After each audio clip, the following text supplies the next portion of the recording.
السلام علیکم، میرا نام مراد جہان ہے۔ میں ضلع بنوں سے تعلق ہے، خیبر پختونخوا سے، اور پاکستان والی بال ٹیم کا پلیئر ہوں۔ مجھے کافی عرصہ سے لوور بیک پین کا ایشو آ رہا تھا، تو کافی جگہ سے ٹرائی کی، میڈیسن وغیرہ ساری چیزوں سے تک کیا۔ اس کے بعد یہ تھا کہ ابھی میرے پین مطلب آگے گردن کی طرف بھی جا رہی تھی، تو یہ یہاں پہ کائروپریکٹر کی جو دیکھی میں نے ویڈیو فیس بک پہ، تو میں یہاں آیا اور ڈاکٹر صاحب کے پاس ابھی ریسنٹلی میں نے 2 سیشنز لیے ہیں، نیک کے لیے اور لمبر اسپائن کے لیے، تو ابھی کافی بہتر مطلب یہ فیل ہو رہا ہے، اور امید ہے انشاءاللہ کہ آگے جو سیشنز کمپلیٹ ہوں گے، کیونکہ ٹوٹل ان کے 6 سیشن ہوتے ہیں، انشاءاللہ آگے بھی اور مطلب بیٹر فیل ہوگا۔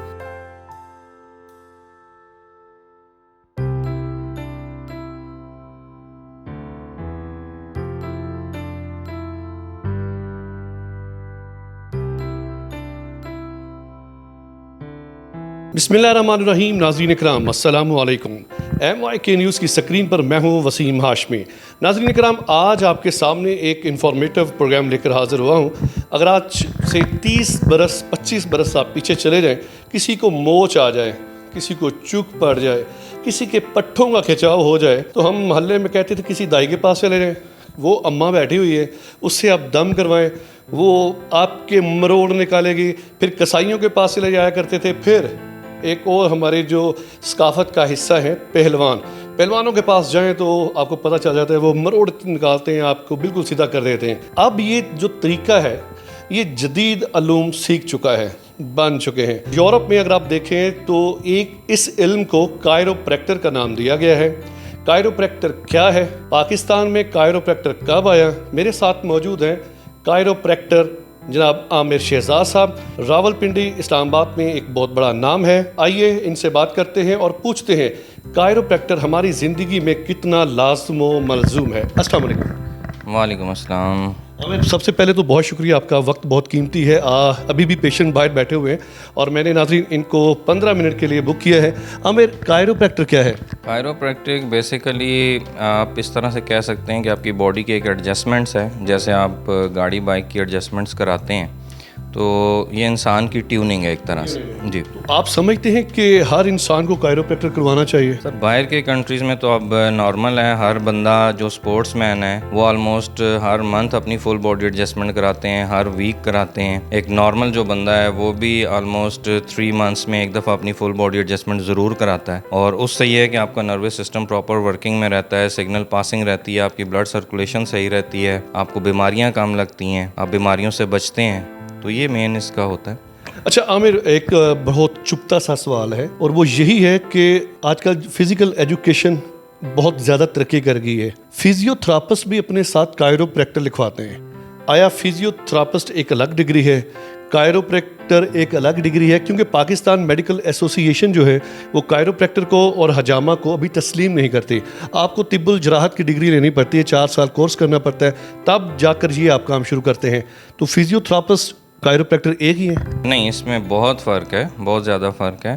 تھراپسٹ تو بیسیکلی اس کو کہتے ہیں آپ جو مسل سپیزم کا پرابلم ہو جائے، آپ کا مسل کوئی پل ہو جاتا ہے تو اس کو وہ تھراپی کر کے ایکسرسائزز کر کے اس کو ریلیکس کرتے ہیں۔ ہمارا جو کام ہے وہ اس سے ٹوٹلی ڈفرینٹ ہے۔ ہمارے کام میں آپ کی جو جوائنٹس ڈسلوکیٹ ہو جاتے ہیں اس کو ہم ریسیٹ کرتے ہیں۔ تو جب ایک جوائنٹ بھی ڈسلوکیٹ ہوتا ہے تو بہت ساری وینز آپ کی پریس ہو جاتی ہیں، آپ کمفرٹیبل نہیں ہوتے، آپ کو طرح طرح کے پرابلم سامنے آتے ہیں۔ تو بیسیکلی اس میں یہی ہوتا ہے کہ اگر آپ چاہتے ہیں کہ پراپر آپ اپنی ایڈجسٹمنٹ کرائیں تو پھر آپ کو فرق سمجھنا ہوگا کہ تھراپسٹ میں اور کائرو میں کیا فرق ہے، ٹھیک ہے؟ تو یہاں پر تھراپسٹ نے اپنے نام کے ساتھ کائرو لگایا ہوا ہے، جو کہ غلط ہے، کیونکہ وہ آپ کو تھراپی بھی کرتے ہیں، آپ کو سیشنز بھی زیادہ کرواتے ہیں، تو ایٹ دا اینڈ یہی ہوتا ہے کہ آپ خود ہی اس کو چھوڑ جاتے ہیں کیونکہ آپ کو ریزلٹس پراپر نہیں مل رہے ہوتے۔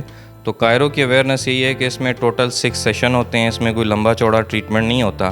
آن دا اسپاٹ آپ کو جب ہم سیشن دیتے ہیں ہارڈلی 5 to 10 منٹس اس پہ لگتے ہیں، اور آن دا اسپاٹ اسی وقت رزلٹ آپ کے سامنے ہوتا ہے۔ اسی ٹائم ہم اٹھاتے ہیں، اسی ٹائم آپ سے پوچھتے ہیں بتائیں، جو پارٹ ریسیٹ ہوتا ہے اس کا رزلٹ اسی ٹائم آپ خود بولتے ہیں کہ آپ کو فرق فیل ہو رہا ہے یا نہیں۔ عامر، پاکستان میں کائروپریکٹر یوٹیوب چینلز پہ اتنے آ گئے ہیں کہ بندہ یقین نہیں کر سکتا کہ جی یہ ملیشیا سے سیکھ کے آیا ہے یا امریکہ سے سیکھ کے آیا ہے۔ یہ کائروپریکٹر بہت زیادہ ہو گئے، پنڈی اسلام آباد میں بھی اب کافی ہیں، تو ہم کس پہ یقین کریں گے یار یہ اوریجنل ہے یہ جعلی ہے؟ سر ہمارے ہاں جو لوگ نارملی سرچ کرتے ہیں نا وہ آن لائن سرچ کرتے ہیں, گوگل ریویوز دیکھتے ہیں, لوگوں کے پیج پہ جا کے ان کے ریویوز دیکھتے ہیں. تو ابھی بہت سارے لوگوں کو اس چیز کی اویئرنیس نہیں ہے کہ جتنے بھی ریویوز ہیں وہ پرچیز ہوتے ہیں. آپ گوگل سے بھی ریویو پرچیز کر سکتے ہیں, اپنے فیس بک سے بھی پرچیز کر سکتے ہیں, ٹھیک ہے. تو وہ فیک ہوتی ہیں بہت ساری چیزیں. تو اکثر لوگ وہ ریٹنگ چیک کرتے ہیں اس کی کہ جی 4.5 کی ریٹنگ ہے, لوگ وہ چیزیں دیکھتے ہیں. اب جو ہم نے اس کا الٹرنیٹ جو ہمارے پاس ہے وہ ہم نے یہ نکالا ہے کہ ہمارے پاس جو بھی پیشنٹ آتا ہے ہم جب اس کا ٹریٹمنٹ کرتے ہیں تو ایٹ دا اینڈ ہم ان سے ریویو لے لیتے ہیں, اور وہ جینون ریویو ہوتا ہے وہی ہم اپنے پیج پہ لگاتے ہیں, اپنے یوٹیوب چینل پہ لگاتے ہیں. تو وہ ایک جینون چیز ہے, اس سے تو آپ کوئی انکار نہیں کر سکتا. عامر 5 سال کا عرصہ بیت چکا ہے, آپ سوشل میڈیا پر موجود ہیں, اگر موجود ہیں تو کوئی دیکھنے والا آپ سے رابطہ قائم کرنا چاہے وہ کس طرح کرے؟ سر اس میں ہمارے پاس انسٹاگرام ہے, فیس بک ہے, یوٹیوب چینل ہے. تو ہمارا جو یوٹیوب چینل ہے وہ CPT پاکستان کے نام سے ہے, اور جو فیس بک ہمارا پیج ہے وہ کائروپریکٹک ٹریٹمنٹ CPT کے نام سے ہے, اور جو انسٹاگرام ہے وہ بھی CPT پاکستان کے نام سے ہے. بچوں سے لے کے بڑوں تک, بوڑھوں تک کائروپریکٹر آج کل بہت لازم ہو چکا ہے. پہلے تو یہ کہا جاتا تھا کہ جی عمر بڑھتی ہے نا تو جوڑوں میں اعصابی کھچاؤ شروع ہو جاتا ہے. آج کل بچوں میں بھی یہی اثرات ہیں, اس کی کیا وجہ ہے, اور کائروپریکٹر ان کے لیے بھی لازمی ہے؟ سر میں نے جیسے آپ کو پہلے ہی بتایا کہ کائروپریکٹک بیسیکلی ایک ٹیوننگ ہے انسان کی, جو ہر 6 منتھ میں کمپلسری ہر انسان کو کرانی چاہیے. لیکن ہمارے ہاں لوگ نہیں کراتے. ہمارے ہاں آپ کو پتہ ہے کہ جو مہنگائی کی جو صورتحال ہے, جو لوگوں کی انکم کی صورتحال ہے, اس حساب سے ہر بندہ اس میں ہوتا ہے کہ جی چلیں ہمارا کھانا پورا ہو جائے وہی بہت ہے. اور جس کو کوئی تکلیف ہوتی بھی ہے, کیونکہ ظاہری بات ہے تکلیف نارملی اس بندے کو ہی ہوگی جو گھر کا ایک کفیل ہے, کمانے والا ہے, وہی باہر جائے گا, وزن بھی اٹھائے گا, لانگ سٹنگ بھی کرے گا, آفس ورک بھی کرے گا, ڈرائیو بھی کرے گا. تو ان کو پھر لمبر سپائن میں پریشر پڑتا ہے, پھر نیچے کمر میں دردیں سٹارٹ ہوتی ہیں, اور وہ بندہ پھر اپنے اوپر تکلیف برداشت کرتا رہتا ہے کہ جی چلیں میں گھر کے لیے کچھ کر لوں, میری خیر ہے. تو میں کہتا ہوں بندے کو اس معاملے میں تھوڑا سا خودغرض ضرور ہونا چاہیے اپنی ذات کے لیے, کیونکہ آپ گھر کے کفیل ہیں. اگر آپ اپنا خیال نہیں کریں گے تو آپ فیملی کا خیال کیسے کریں گے؟ تو ہمارے ہاں بہت سارے لوگ ایسے ہیں جو آتے ہیں ہمارے پاس آ کے جب کنسلٹ کرتے ہیں, ہم سے پوچھتے ہیں, تو ہم ان کو بتاتے ہیں جی ابھی آپ کا کوئی اتنا ایشو نہیں ہے, ابھی تو صرف آپ کو شارٹک سٹارٹ میں, ابھی صرف آپ کے ہپ جوائنٹ میں پین آ رہا ہے, تو اس میں یہ ہے کہ آپ کیئر کریں اور جو ایڈجسٹمنٹس ہے وہ کرائیں. تو اکثر لوگ اس میں ہوتے ہیں, وہ کہتے ہیں جی اب ہم ایڈجسٹمنٹ کیا کرائیں, پھر اس میں ریسٹ کرنا پڑے گا, ہمیں کیئر کرنی پڑے گی, تو وہ تو ہم اتنا نہیں کر سکتے. تو اس وجہ سے وہ چھوڑ جاتے ہیں. پھر ایٹ دا اینڈ وہ پھر جب دوبارہ لائے جاتے ہیں تو پھر وہ بیچارے بیڈ پہ یا ویل چیئر پہ ہوتے ہیں. میرے خیال سے لوگوں کو اس لیول تک نہیں جانا چاہیے. لوگوں کو دیکھنا چاہیے کہ بھائی اگر سٹارٹ میں ایک چیز ہے تو اس کو حل کرنے میں کم ٹائم لگے گا, آپ کو بھی ریسٹ کم کرنا پڑے گا, تکلیف بھی کم برداشت کرنی پڑے گی. اگر وہ بڑھ گیا مسئلہ تو پھر کام زیادہ خراب ہو جائے گا, پھر آپ ریسٹ بھی کریں گے, پھر گھر کا چلانا بھی آپ کے لیے ایک ایشو ہوگا, سب کی چیزیں پوری کرنا وہ سارا ایک ایشو بن جائے گا آپ کے لیے. ہوتا ہے خواتین میں ارکن نساء شائٹکا بہت زیادہ ہوتا ہے, کیونکہ 4 دیواری میں بچوں کو بھی سنبھالنا, شوہر کو, پھر 100 لوازمات ہوتی ہیں. نمبر 4 نمبر 5 کا خواتین میں جتنا زیادہ ایشو ہے, کیا آپ سمجھتے ہیں کہ مردوں میں بھی اتنا ہی ہے, اور خواتین کو کیا کرنا چاہیے اس سے بچاؤ کے لیے؟ سر بیسیکلی تو آپ نے دیکھا ہوگا کہ جیسے آپ کے پہلے بھی کوسچن میں تھا, بچوں کے بارے میں بھی آپ نے کوسچن کیا, وہ میں اسکپ کر گیا بیچ میں. اس میں بیسیکلی یہ ہوتا ہے کہ میں نے آپ کو بتایا کہ ایک ٹیوننگ ہے جو کرانا ضروری ہے. اور ابھی بچوں میں جو مین ایشو آ رہا ہے وہ یہ آ رہا ہے کہ بچے کی کوئی فزیکل ایکٹیویٹیز نہیں ہیں, اس وجہ سے یہ پرابلمز آتے ہیں. اور جو آپ فیمیلز کی بات کر رہے ہیں, زیادہ تر فیمیلز میں بچوں کی ڈیلیوری کے بعد پرابلمز آتے ہیں. آپ نے خود سنا ہوگا کہ مطلب کوئی بھی فیمیل جب ڈیلیوری ہوتی ہیں اس کے 4 یا 2-4 ماہ بعد وہ کمپلین کرتی ہیں پٹھوں میں کھچاؤ آ رہا ہے, کمر میں درد آ رہا ہے, ہپ کے سائڈز پہ درد آ رہا ہے, ٹانگوں میں کھچاؤ آ رہا ہے. تو وہ سارا ہوتا ہی اس وجہ سے ہے کہ جب آپ ایک پیریڈ گزارتے ہیں پریگنینسی والا, اس میں آپ کو ایشوز ہوتے ہیں, آپ کے لمبر سپائن پہ پریشر پڑتا ہے, ٹھیک ہے. اور پھر وہ جب ایک دم سے آپ کی ڈیلیوری جب ہوتی ہے, لمبر ریلیکس ہوتا ہے, تو اس ٹائم آپ کا جو لمبر سپائن ہے وہ اسٹریٹننگ میں کنورٹ ہوا ہوتا ہے. تو اس ٹائم آپ کو سپائن میں انجیکشن دے دیا جاتا ہے تاکہ آپ کو وہ فیل نہ ہو. لیکن جب اس کا اثر آہستہ آہستہ ختم ہوتا ہے تو اس ٹائم ڈسک سلپ ہو جاتی ہیں آپ کی. پھر بعد میں جب آپ کو ایشوز آتے ہیں, پھر جب آپ چیک کراتے ہیں تو پھر آپ کو پتہ چلتا ہے جی یہ تو پرابلم ہو گیا ہے. اور اس صورت میں آپ اکثر جب ڈاکٹرز کے پاس جاتے ہیں تو ڈاکٹرز آپ سے کہتے ہیں جی کہ آپ کو ہڈیوں کی کمزوری ہو گئی ہے, کیلشیم کی کمی ہو گئی ہے, آپ کو وٹامنز دے دیتے ہیں, آپ کو کیلشیم کی کمی کے لیے کوئی نہ کوئی چیزیں آپ کو دے دی جاتی ہیں. اس کی اویئرنیس یہ ہے کہ ہڈیوں میں کوئی کمزوری نہیں ہوتی. اس میں یہ ہوتا ہے ہاں کسی کو کوئی مطلب اسپیشل کوئی بیماری ایسی لگ گئی ہے ہڈیوں کی, وہ ایک الگ چیز ہے, لیکن ان صورتوں میں کوئی پرابلم نہیں ہوتی. اس کی وجہ یہ ہے کہ آپ اگر ابھی بھی کوئی 100 سال پرانی بھی قبر کھودیں تو آپ دیکھیں اس میں بونس ایسے ہی پڑی ہوں گی. ان کو تو نہ روشنی مل رہی ہے, نہ کوئی کیلشیم مل رہا ہے, نہ آپ کچھ دے رہے ہیں, ٹھیک ہے, تو وہ کیوں پھر پڑی ہوئی ہیں؟ میرا یہ کوسچن ہے. پھر اگر ہڈیاں کمزور ہوتی ہیں تو پھر وہ کیوں نہیں ہوتی؟ عامر صاحب, یہ جو کائروپریکٹر میں کوچ آ جاتا ہے جی کہ فروزن شولڈر ہو جاتا ہے, پٹھاؤ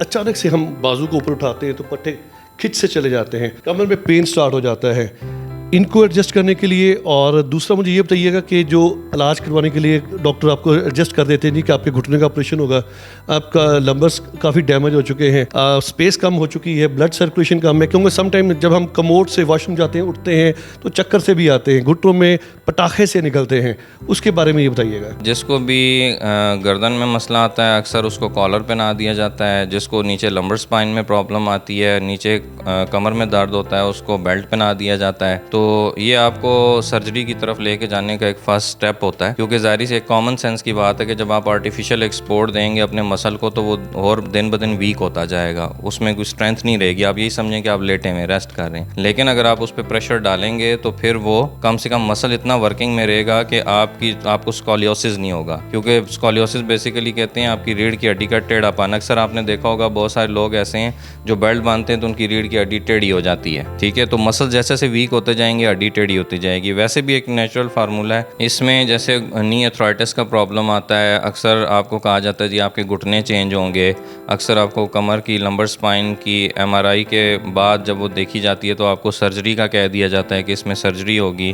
تو سرجری بیسیکلی اسپائن کی یہ ہوتی ہے کہ آپ کی جو مورو میں ڈسک ہوتی ہے وہ جب ڈیفیوز ہوتی ہے تو آپ کے لمبر اسپائن میں نروس سسٹم پریس ہونا شروع ہو جاتا ہے. اگر لمبر میں پرابلم آ رہی ہے, پوری اسپائن میں کسی بھی جگہ پہ ہوتا ہے, تو اگر ایک ڈسک بھی ڈیفیوز ہوگی تو پوری اسپائن میں اسپیسنگ ڈسک آ جائے گی, آپ کے مورو میں گیپ آ جائے گا, جو اکثر ڈاکٹر آپ سے کہتے ہیں آپ کی نس ہڈی کے نیچے آ گئی ہے, گوشت کے نیچے آ گئی ہے, آپ کا بلڈ سرکولیشن نہیں ہے, آپ کی ٹانگیں سو جاتی ہیں, پاؤں سو جاتے ہیں, سن ہو جاتے ہیں, وہ سارا اسی وجہ سے ہوتا ہے. تو کسی کو نی ایتھرائٹس کا پرابلم ہے, آپ کے گھٹنے چینج کرنے کا کہہ رہے ہیں, تو آپ کو کوئی گھٹنے چینج کرانے کی ضرورت نہیں ہے. کائرو ایڈجسٹمنٹس میں ہم جب اس کو, یہ بیسیکلی ہوتا ہے لمبر اسپائن کی وجہ سے, تو جب ہم اس کو ریسیٹ کرتے ہیں تو آپ کی signal passing, blood circulation proper working میں رہتی ہے, اور پھر آپ کو گھٹنے چینج کرانے کی ضرورت نہیں پڑتی, یہ خود بخود ٹھیک ہو جاتے ہیں. اور جو سرجری ہے کمر کی وہ بھی آپ کو کرانے کی ضرورت نہیں پڑتی, جب ہم اس کو ایڈجسٹ کرتے ہیں وہ خود بخود ٹھیک ہو جاتا ہے. اس میں ہاں یہ ضرور ہے کہ اس میں فرسٹ 20 ڈیز کا مکمل بیڈ ریسٹ کا ریکمینڈ کرتے ہیں پیشنٹ کو کہ وہ آپ ضرور کریں. اس کے بعد بھی 3 منتھس کیئر ہوتی ہے, اس میں زیادہ چلنا بیٹھنا جھکنا کھڑے ہونا, کیونکہ عموماً پیشنٹ کو 2-4 ویکس میں لگتا ہے کہ وہ بالکل ٹھیک ہیں تو وہ کیئر چھوڑ دیتے ہیں. لیکن کیئر اس لیے ہوتی ہے کہ جو آپ کی ڈسک اندر ڈیفیوز ہے اس کو ہیل ہونے میں 3 منتھس لگتے ہیں, تو اس لیے ہم 3 منتھس کی کیئر کہتے ہیں. تو اس میں اکثر لوگ ہم سے کمپلین بھی کرتے ہیں جی, وہ کہتے ہیں جی کہ میں نے تو شروع میں ٹھیک تھا, ہفتہ 10 دن ٹھیک رہا, پھر مجھے پرابلم آ گئی. تو اس میں جب وہ دوبارہ ہمارے پاس آتے ہیں, ہم جب چیک کرتے ہیں تو کیونکہ اس میں اب بھی آپ نے دیکھا بھی ہے پیشنٹ کو کہ جب ہم اس کو چیک کرتے ہیں تو ٹانگ میں فرق ہوتا ہے, جب کسی کو لمبر میں پرابلم آئے اس کے سائز میں فرق آ جاتا ہے, تو جب ہم اس کو ایکول کرتے ہیں تو فرق نکل جاتا ہے. آپ کی ڈسک جب اپنی جگہ پہ آئے گی تو ٹانگیں ایکول ہو جائیں گی. لیکن اس میں یہ ہوتا ہے کہ ایکول جب ہوتی ہیں اس کے بعد جب پیشنٹ ڈسلوکیٹ کرتا ہے, غلط طریقے سے لیٹ اٹھتا ہے تو پھر ڈسلوکیٹ ہو جاتی ہے, تو وہاں سے پیشنٹ پکڑا جاتا ہے. اٹس مین کہ ان کو بیڈ ریسٹ جو بھی آپ بتاتے ہیں اس پر ان کو عمل کرنا چاہیے. 15 دن یا 20 دن ناظرین آپ کو بتایا جاتا ہے تو آپ ریسٹ کریں. پروگرام کے آخر میں عامر دیکھنے والوں کو کیا پیغام دیں گے؟ میں سب لوگوں کو اویئرنیس کے لیے یہی کہنا چاہوں گا کہ آپ لوگ بیماری کا انتظار مت کریں. یہ مت دیکھیں کہ آپ کو ابھی کوئی پرابلم نہیں ہے, کوئی ایشو نہیں ہے, کیونکہ انسان لائف میں گرتا بھی ہے, وزن بھی اٹھاتا ہے, غلط طریقے سے بیٹھتا بھی ہے, بہت سارے ایشوز ہوتے ہیں, جسم کو جھٹکا بھی لگ جاتا ہے, کوئی ایکسیڈنٹ بھی ہو جاتا ہے, اس میں بظاہر کوئی چوٹ نہیں ہوتی لیکن اندر جوائنٹس ڈسلوکیٹ ہو جاتے ہیں. تو اگر آپ ٹائملی اس کو ریسیٹ کرا دیں گے تو آپ بہت ساری تکلیفوں سے, بیماریوں سے بچ جائیں گے. تو یہ ٹیوننگ کے طور پہ ہر انسان جو ٹھیک ہے اس کے لیے بھی ضروری ہے کہ وہ ہر 3 منتھس بعد فل باڈی ایڈجسٹمنٹ کرائے. اگر نہیں کرا سکتا, افورڈنگ کا ایشو ہے, تو 6 منتھ کے بعد کمپلسری ہے وہ ضرور کرائے. عطائیوں سے بچیے گا جو انہوں نے آپ کو فیس بک پیج اور یوٹیوب چینل کا بتایا ہے CPT کے نام سے, وہ آپ اس کو کلک کریں, سبسکرائب بھی کیجیے گا, آپ کو انفارمیٹیو ویڈیوز بھی ملتی رہیں گے. ناظرین اکرام, راولپنڈی اسلام آباد میں MYK نیوز سے میں ہوں وسیم ہاشمی. اگر آپ کے پاس بھی کوئی انفرادی کہانی ہے, آپ میں ٹیلنٹ ہے تو آپ مجھ سے رابطہ قائم کر سکتے ہیں۔ کیمرہ مین عرفان اسلم کے ساتھ وسیم ہاشمی، راولپنڈی۔